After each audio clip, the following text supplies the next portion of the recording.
हो ना, या मका खायला.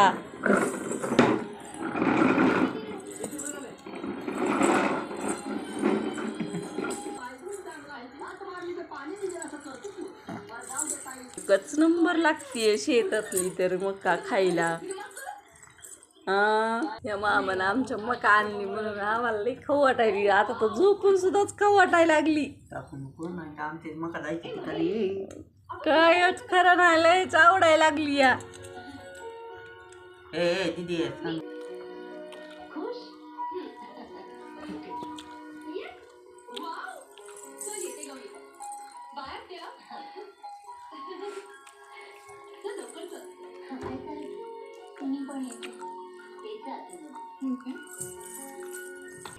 मामा म्हणते बच्चाला बोल बोलते बच्चा मकाच्याच खायच्या आरी पडलाय. का रे पिल्लू, लयच आवलायली बच्चाला तर.